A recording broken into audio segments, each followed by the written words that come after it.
Esse texto que nós vamos ler aqui é a continuação do texto da semana passada, Mateus capítulo 9. Eu espero que ele seja projetado aqui, 4 versos, do verso 17, do verso 14 ao verso 17. Texto maravilhoso. Qualificar a Bíblia assim, maravilhoso, lindo e tudo, é redundância, porque toda a Escritura é extraordinariamente maravilhosa. Mas esse é um texto especialmente agudo, direto, em que Cristo se vê dialogando com gente religiosa, como eu, você, como alguns de nós, e esse é um diálogo fundamental para que a gente continue a compreender, afinal de contas, o que é o Evangelho segundo o nosso Senhor Jesus Cristo. Mateus capítulo 9, do verso 14 ao verso 17. Vamos ficar de pé um minutinho, por favor, para vocês acompanharem aqui comigo. Espero que a leitura o texto seja projetado aqui. Vai ser, Alex? Então tá ótimo. Com esse lusco-fusco assim, vocês não conseguem acompanhar, mas leiam então, por favor, na nossa tela. O texto diz assim: vieram depois, certamente esse depois é referência ao episódio anterior, em que Jesus tinha aceito o convite de Mateus, publicano, convertido, e foi à casa de Mateus e participou com Mateus de um banquete maravilhoso com amigos de Mateus. Vieram depois desse episódio os discípulos de João Batista, que a essa altura estava preso, e lhe perguntaram: por que jejuamos nós e os fariseus muitas vezes, e teus discípulos não jejuam? Respondeu-lhe Jesus: podem acaso estar tristes os convidados para o casamento, enquanto o noivo está com eles? A resposta implícita na pergunta de Jesus é não. Dias virão, contudo, em que lhes será tirado o noivo. Referência certamente ao tempo da crucificação. E nesses dias hão de jejuar. Verso 16: ninguém põe remendo de pano novo em veste velha, porque o remendo tira parte da veste e fica maior a rotura. Nem se põe vinho novo em odres velhos, do contrário, rompem-se os odres. Derrama-se o vinho e os odres se perdem, mas põe-se vinho novo em odres novos, e ambos se conservam. Aqui Jesus se refere a alguma coisa que para aquele grupo de seus interlocutores lhes era extremamente familiar. O odre, feito de couro de algum animal, como por exemplo uma ovelha, era primeiramente curtido, de modo que pudesse acomodar a expansão natural do vinho que nele seria colocado, vinho que estaria ainda em processo de fermentação. E o raciocínio de Jesus é o seguinte: se você pegar um vinho que ainda vai fermentar, que ainda está em processamento, no sentido de se tornar um vinho de qualidade superior, e colocar esse novo vinho num odre de couro desgastado, ressequido, rígido, o desastre vai ser completo. Esse odre não vai suportar a pressão do vinho que vai desejar se expandir dentro de si, e ambos vão se perder, tanto o odre velho quanto o vinho novo. Diz Jesus: mas põe-se vinho novo em odres novos e ambos se conservam. Palavra inspirada do Senhor. Que o Espírito de Jesus, que inspirou essa palavra, seja o mesmo que lance luz no meu coração, no seu coração, no nosso coração, para nós podermos aqui compreender o seu sentido e a aplicação que nos venha do Espírito de Deus nessa noite. Senhor bendito, visita-nos aqui. Nós nos sentimos especialmente confortados por contarmos com a concorrência, com a anuência, com a companhia do Espírito Santo numa hora dessas. Te pedimos que tu, na simplicidade e na rotina de um encontro como esse, tu nos visites de maneira nova, inédita, profunda, de modo que haja mudanças no nosso coração, na direção da tua vontade e dos conceitos da tua própria palavra, de modo que haja conversão, de modo que haja renovação da nossa experiência contigo, de modo que nos aproximemos muito mais da pessoa do Senhor Jesus Cristo e da sua palavra, em nome de Jesus. Amém. Amém.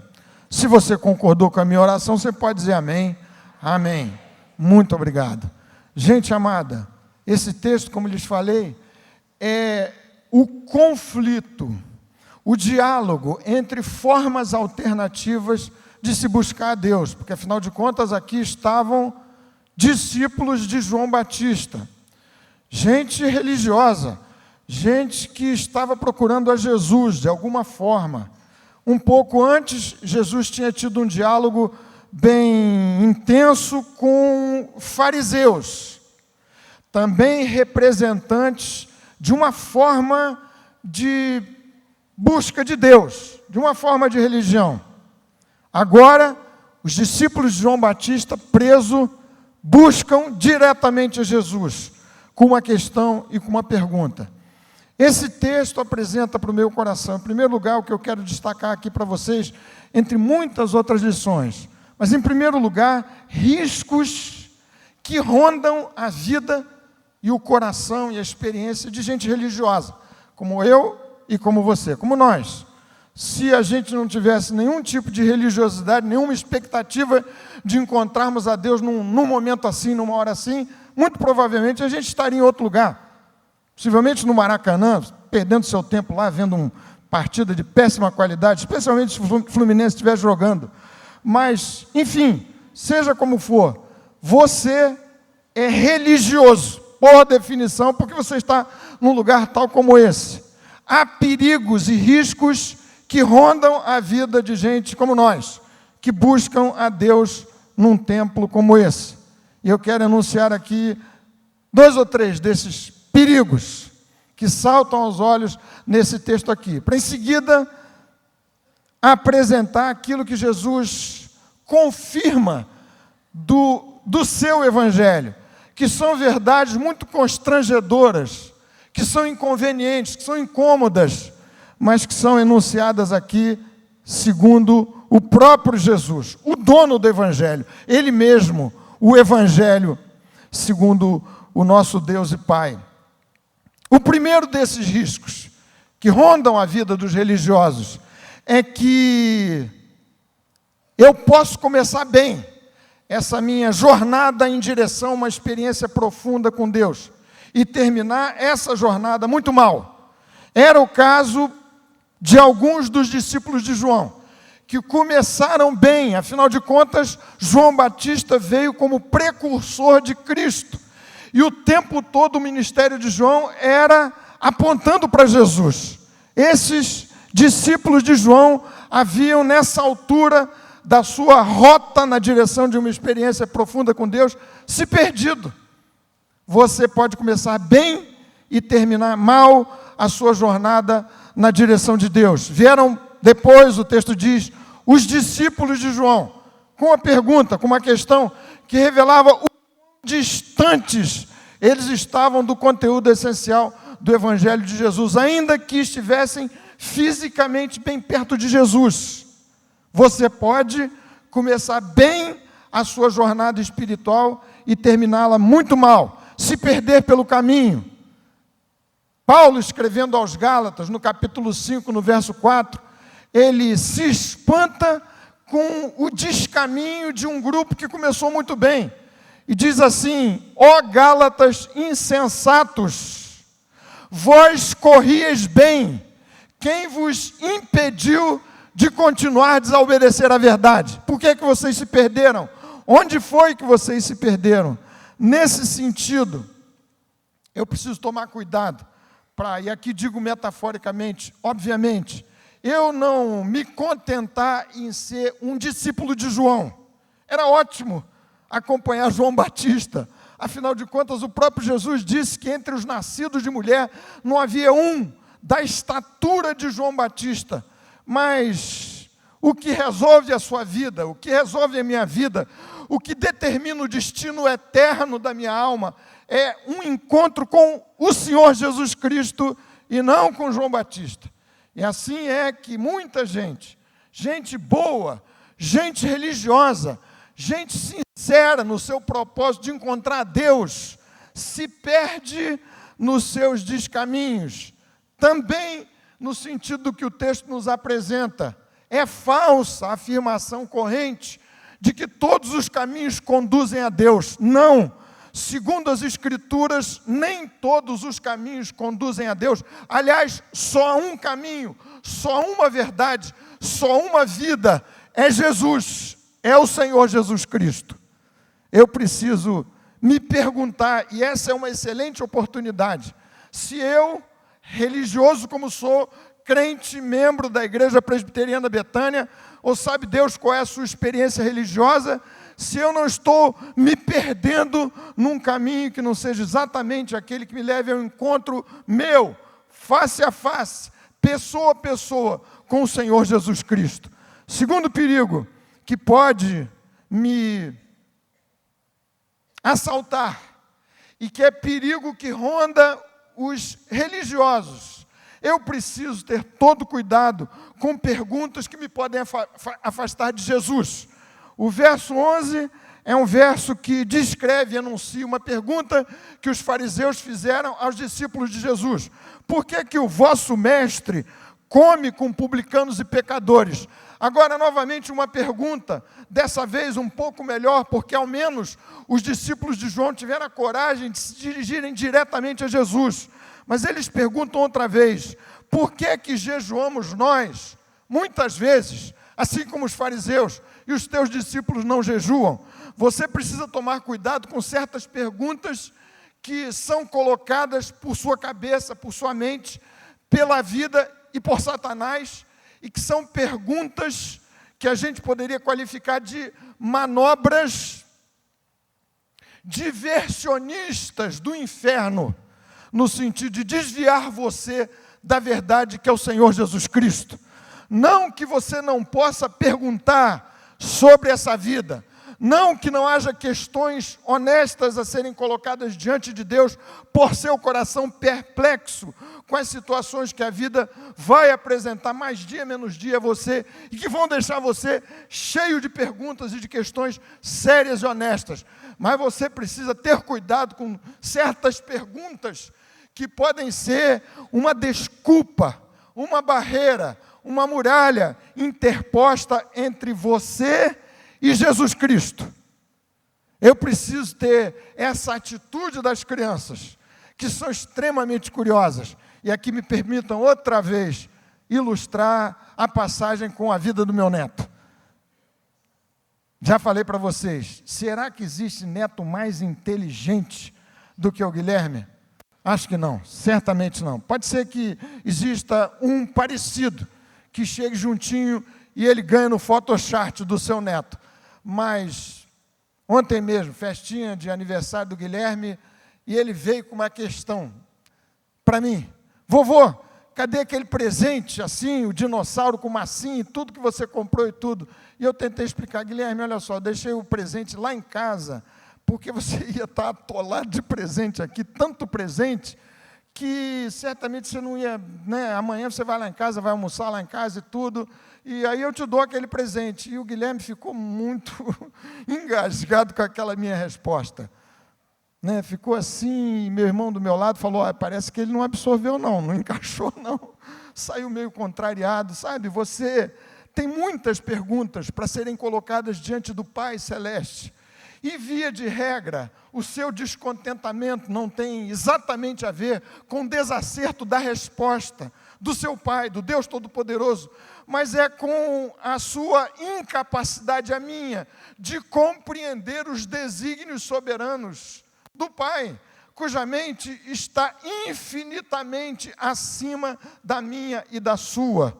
Então, cuidado para você não ser esse tipo de religioso perguntador, cujas perguntas inibam a sua caminhada na direção de uma experiência profunda com Jesus. Você se lembra de Nicodemo se aproximando do mestre e lhe propondo alguma coisa, e Jesus vai direto ao ponto. E Nicodemos interpõe naquele diálogo duro, difícil, direto. Se alguém não nascer de novo, não pode ver o reino de Deus. Nicodemos começa a fazer perguntas. Senhor, mas como pode um homem nascer sendo já velho? E começa a dizer, e começa a perguntar. Cuidado, você precisa perguntar a Jesus. Como lhes disse, ao menos esses discípulos de João foram até Jesus, colocaram as suas questões diante do Senhor e, nesse sentido, tiraram partido de suas perguntas para se colocarem um pouco mais perto de Jesus. Terceiro perigo que pode rondar a nossa vida e o nosso coração, a vida dos religiosos, é que você pode se tornar uma pessoa pior do que você era antes, a partir da sua experiência religiosa. Eu vou dizer de novo, você pode piorar ao invés de melhorar a partir da sua experiência religiosa. Vou dizer em outros termos, alguns, hoje, que se aproximaram da igreja, que se envolveram com as coisas que gravitam em torno do Evangelho, se tornaram piores pessoas do que antes. Jesus diz assim, porque o remendo tira parte da veste e fica maior a rotura. O que Jesus disse é que existe um tipo de busca espiritual, de religiosidade que pode se passar aqui dentro dessa igreja presbiteriana Betânia, que agrava o rombo, o buraco existencial, espiritual, moral, na vida de quem anteriormente não tinha qualquer tipo de contato com essas coisas, com essas matérias. Jesus diz que existe um tipo de religiosidade que torna o problema maior ainda, porque o rasgo se torna maior. Não foi isso que ele disse? E fica maior a rotura. Ele usa outra expressão, outra metáfora, aquela do odre. Do contrário, rompem-se os odres. O odre velho, derrama-se o vinho e os odres se perdem. A gente que corre o risco de se perder na igreja. É a afirmação de Jesus. Aqui eu tomo emprestada a citação de C.S. Lewis, num texto super interessante, Cartas de um Diabo ao Seu Aprendiz, citado pelo pastor Antônio Carlos, do seu último livro, Azorrag. C.S. Lewis diz o seguinte: um santo estragado, um fariseu, um inquisidor ou um mágico produzem mais diversão no inferno do que um simples tirano ou libertino. Não é querer ser drástico, histriônico, ofensivo, nada disso, mas é Jesus quem me chama a atenção, a mim e a você. Cuidado para que a nossa religiosidade não nos torne piores. Existe um tipo de doença que nos pode acometer justamente por conta de um ambiente cultural adoecido, religioso. E é contra isso que Jesus se põe. Alguns ambientes religiosos, algumas igrejas evangélicas podem se tornar, novamente, sem querer ser ofensivo, uma espécie de ajuntamento de gente sem juízo algum.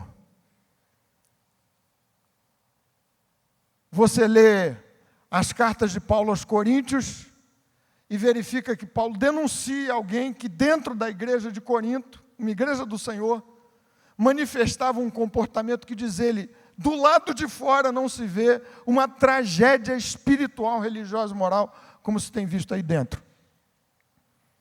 Se você achar que essa é uma afirmação muito forte, leia as cartas às 7 igrejas do Apocalipse. A uma delas, Jesus diz: eu estou a ponto de vomitar-te da minha boca. Em outras palavras, não existe a menor garantia de que eu e você estamos salvos pelo simples fato de estarmos num ambiente assim. Agora, o Senhor Jesus destaca aqui essas tais verdades que podem soar inconvenientes, mas que são expressão pura da essência do Evangelho segundo o Senhor Jesus Cristo. Primeira dessas verdades que salta aos olhos, que vem ao nosso coração e da qual a gente precisa sempre se apropriar, está com Jesus. Isso é a essência do Evangelho. Estar com Jesus, inclusive na festa de salvação com publicanos e pecadores, é melhor do que jejuar muitas vezes. Aqui o choque, o contraste na cabeça dos discípulos de João se dava pelo seguinte: João preso, Jesus, ao invés de colocar os seus discípulos para jejuarem, quem sabe a favor de João, ou por uma questão outra qualquer, celebrava num banquete envolvendo publicanos, pecadores, gente que não valia nada antes daquele encontro com Jesus, na concepção dos fariseus, numa festa maravilhosa, na casa de Levi, de Mateus, convertido. A essência do Evangelho estabelece que o que importa, que o que interessa é o colóquio com Jesus, é a conversa com Ele, é a celebração da festa que se dá na sua presença, é a alegria do Pai à vista do retorno do filho pródigo, perdido. É preciso viver um Evangelho que celebre o que mais importa neste Evangelho e nessa experiência religiosa. É a alegria do nosso encontro pessoal com o Senhor Jesus Cristo. E há um risco sério e grave de nós nos perdermos como esses discípulos de João, como os fariseus, nos ritos, nos rituais, no pietismo de jejuns, muitas vezes, aliás, faziam o que nem a lei de Moisés estabelecia que se deveria fazer, faziam a mais. E nesse sentido não participavam da grande celebração, da alegria, da presença do noivo com eles. Lucas capítulo 15, Jesus ilustra o ponto para dizer de uma ovelha perdida, e o pastor larga as 99, sai em busca da que se perdeu, e diz: vamos nos regozijar por essa ovelha que foi achada. Em seguida, Jesus conta justamente a parábola do filho pródigo. Vamos nos alegrar com os que encontraram o Senhor. Evangelho é a alegre celebração da presença do noivo entre nós. João capítulo 16, verso 22, Jesus diz assim: mas outra vez vos verei, e o vosso coração se alegrará, e a vossa alegria ninguém poderá tirar. Teste a realidade da sua vida com Jesus, perguntando-se de si para si o tempo todo: existe na minha alma uma genuína alegria pelo simples fato de ter conversas com Jesus, de andar na sua presença, de andar segundo os seus caminhos, de fazer a sua vontade, de estar nos lugares onde Ele estaria, de agir de conformidade com o que Ele faria em meu lugar? Evangelho não é esse somatório insuportável, asfixiante, de práticas religiosas, frequentemente impostas à religião, que nada tem a ver de bíblico, e que solapam do coração e da alma todo tipo de frescor, de beleza, de leveza e de alegria. É melhor estar com Jesus, viver com Ele, buscar a sua presença, do que jejuar muitas vezes se distanciando dele. Isso não significa dizer que não haja valor no jejum, mas o que Jesus queria dizer era o seguinte: olha, todos os ritos de vocês que tentam me comprar o favor ou comprar o favor de Deus, na sua direção, não prestam para absolutamente nada. Vocês estão perdendo o essencial dessa companhia, dessa convivência, que é estar comigo, estar ao meu lado. Spurgeon, pregador maravilhoso, considerado príncipe dos pregadores inglês, escreveu a propósito desse texto o seguinte: nosso Senhor é a nossa alegria, sua presença é nosso banquete, sua ausência é o nosso jejum sombrio e amargo. Eu não quero, definitivamente, viver essa religião que me sobrecarregue a vida de práticas religiosas e que me distanciem da alegria genuína de estar aos pés de Jesus, ouvindo-lhe os ensinamentos. Espero que você também não deseje assim. Esse texto me ensina, em segundo lugar, que o Evangelho de Jesus sincroniza os tempos da minha vida ao que a gente poderia chamar de relógio de Deus. Por que jejuamos nós e os fariseus e os teus discípulos não jejuam? E a resposta de Jesus é o seguinte: olha, os amigos do noivo têm que se alegrar. Por isso, é muito mais importante se alegrar, viver celebrando Jesus na nossa presença, viver com Ele, do que repetir práticas que eventualmente nada tenham a ver de comunhão com Deus. Mas diz Jesus ainda um pouco mais: dias virão, contudo, em que lhes será tirado o noivo, e nesses dias hão de jejuar. O que havia no coração desses discípulos de João era uma dissonância de tempos. Eles entendiam que o que cabia naquela hora era jejum, muitas vezes. E Jesus diz: não, o tempo de agora não é o tempo do jejum. Haverá dias em que o jejum será apropriado por conta da leitura do tempo e das estações, ou dos tempos e das estações. O Evangelho de Jesus vai aproximando você cada vez mais desse bendito e soberano cronograma de Deus, estabelecendo tempos e estações na sua vida. Você sabe como isso funciona? Pelo menos em duas dimensões, uma bem privativa. A primeira coisa que acontece é o seguinte: quando você se encontra com Jesus, quando você se entrega a Jesus, quando o seu coração se dá inteiramente para Jesus, vida, sonhos, ideais, o controle do barco da sua vida é transferido para as mãos do Mestre Jesus. Jesus zera o cronômetro da sua vida. As coisas começam novas. Se alguém está em Cristo, é nova criatura. As coisas velhas, do velho tempo, das velhas estações, do velho cronômetro, ficaram para trás. Eis que tudo se fez novo. Isaías capítulo 43, verso 18, verso 19. Não vos lembreis das coisas passadas, nem considereis as antigas. Eis que faço novas todas as coisas.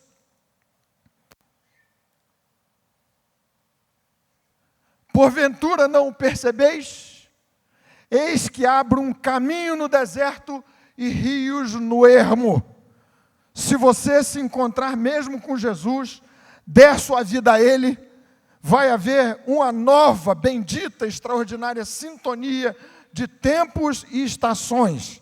Jesus concedendo a mim e a você uma chance nova, um tempo novo, um começo novo, um cronômetro zerado, a partir de agora uma vida nova, tempo diferente.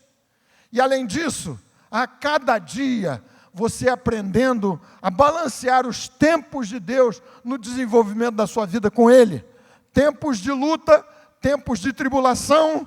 O choro pode durar uma noite, mas a alegria vem pela manhã. Você não vai se desesperar sofregamente. Você não vai viver o assombro de quem não confia na providência de Deus, de quem não descansa na sua presença, de quem não deixa seu coração aninhar-se no tempo e na providência de Deus. você sabe que Ele toma conta da sua vida, dos seus tempos e de toda a sua experiência. Mas existe uma outra dimensão desse acerto de relógios. O meu tempo, a providência de Deus, ao desejo de Deus, ao que Deus está fazendo na história e no tempo da minha vida. Você que anda com Jesus, o Evangelho segundo nosso Senhor Jesus Cristo, vai me permitir fazer uma melhor leitura dos tempos à minha volta. A falta de discernimento do que está acontecendo de fato à nossa volta, frequentemente, é razão essencial para alguns se perderem. Atos capítulo 2, versículo 17, versículo 18. Pedro, pregando aquela gente em Jerusalém, cita uma profecia extraordinária de Joel, dizendo: nos últimos dias derramarei o Espírito sobre toda a carne. O Evangelho de Jesus, a salvação, a regeneração, o novo nascimento, vai fazer você perceber que esses são os últimos dias em que eu preciso andar cheio do Espírito do Senhor. Pedro disse para aqueles circunstantes em Jerusalém: pois para vós é a promessa, para vós e para vossos filhos. Vidas cheias do Espírito Santo. O Evangelho de Jesus sincroniza o tempo do meu coração aos tempos de Deus, aos movimentos do coração de Deus. Quando eu atento para os alertas de Jesus, nesse mesmo livro de Mateus, Evangelho, capítulos 23, 24, 25, diz Jesus: nos últimos tempos surgirão falsos profetas, e por se multiplicar a iniquidade, o amor se esfriará de quase todos. O Evangelho de Jesus precisa habilitar você e eu, a nós, a igreja de Jesus, a um novo e especial amor, em contraposição ao esfriamento do amor, por conta da multiplicação da iniquidade entre nós. O Evangelho de Jesus precisa me fazer reconhecer os tempos e as estações, nos alertas de Paulo, escrevendo ao jovem pastor Timóteo, porque nos últimos dias haverá tempos trabalhosos. E diz Paulo a Timóteo, como Jesus aos seus discípulos: vigie, cuide da sua vida, seja um crente vigilante, não distraído, porque são tempos difíceis. Cronograma da alma, do coração, acertado aos batimentos do próprio coração de Deus.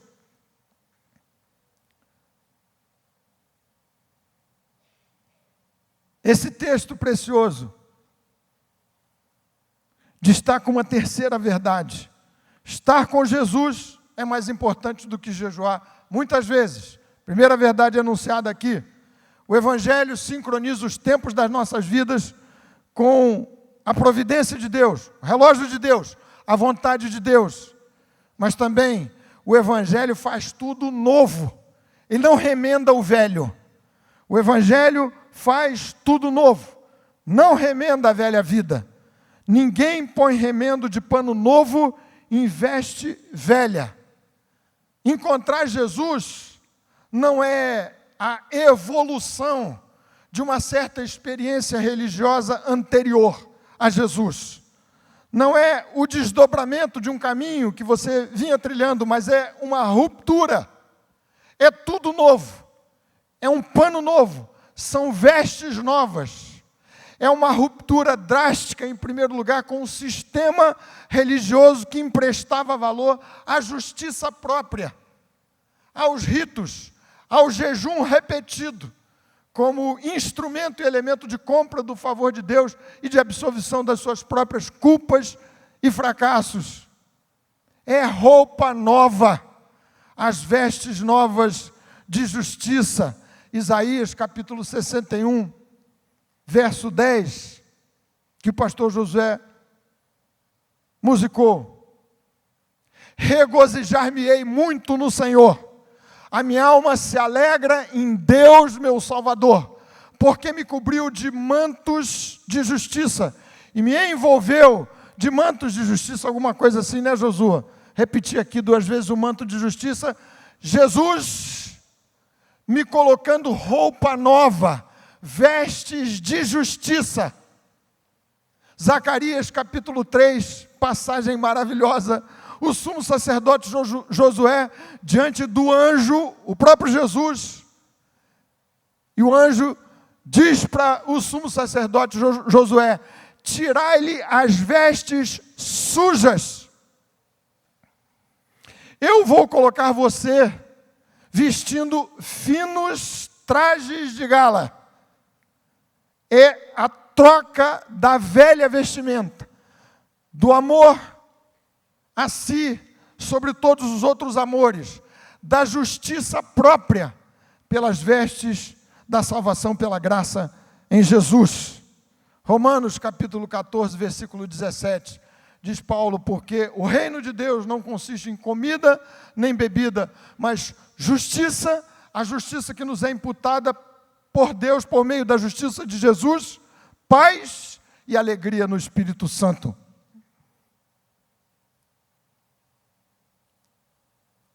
Há muitos esforços que são insensatos e insanos de conciliação entre as práticas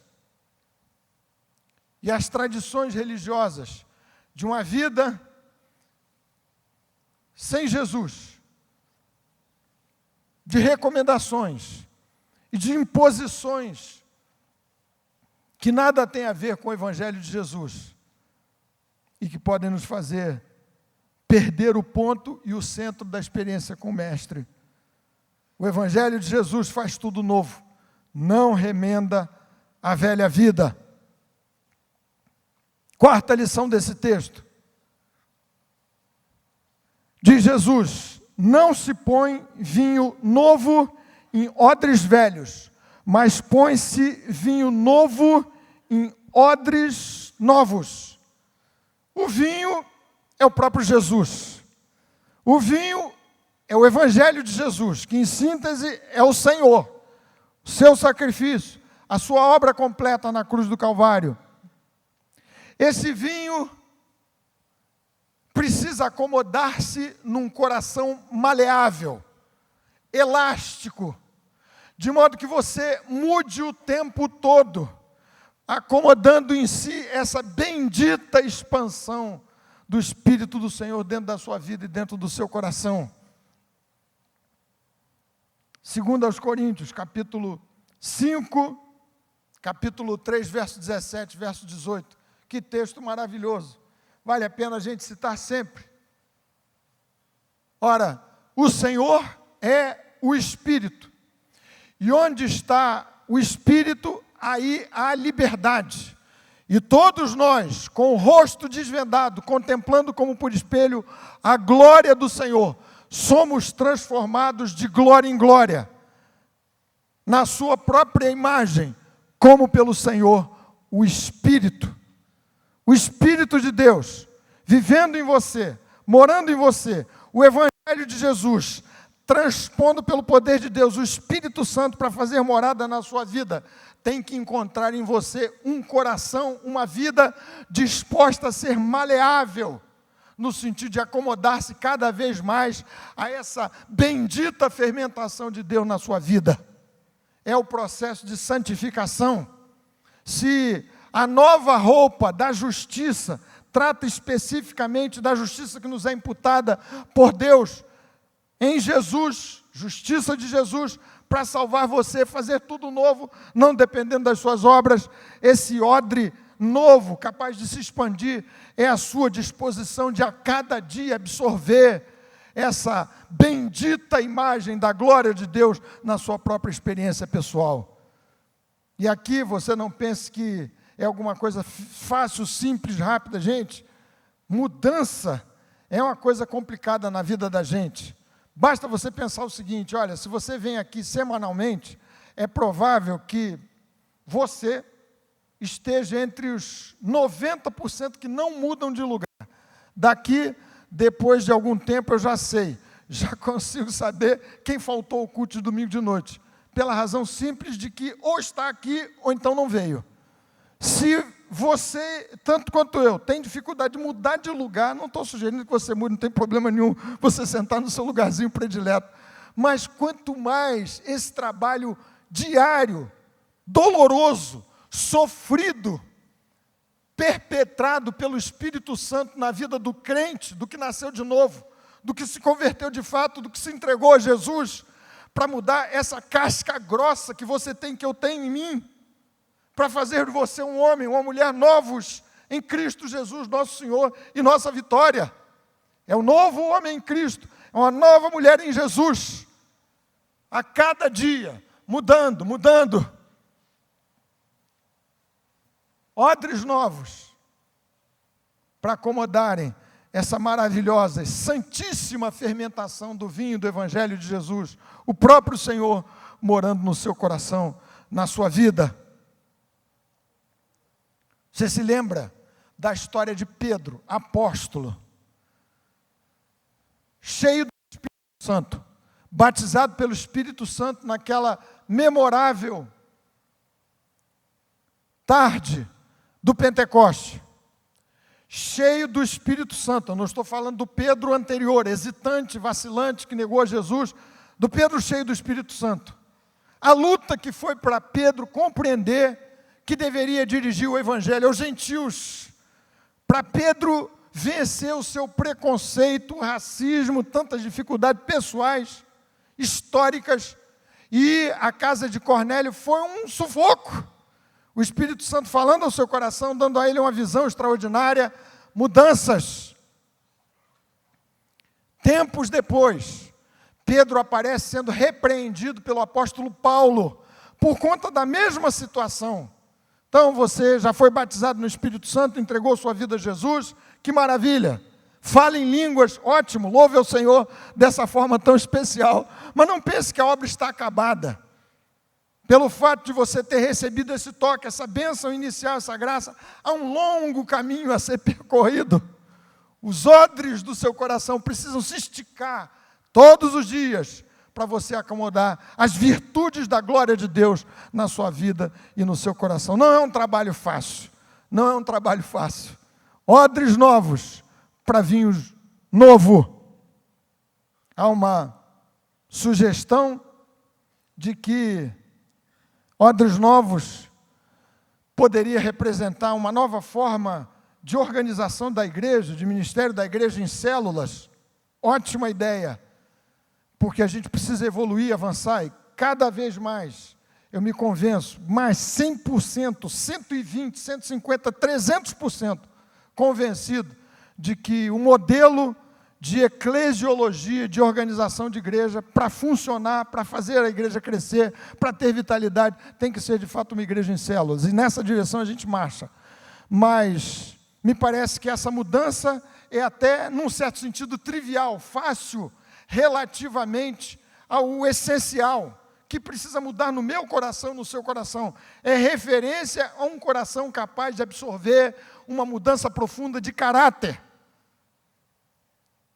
Um homem novo, uma mulher nova, instaladas pelo Espírito de Deus em novos e elásticos, maleáveis odres.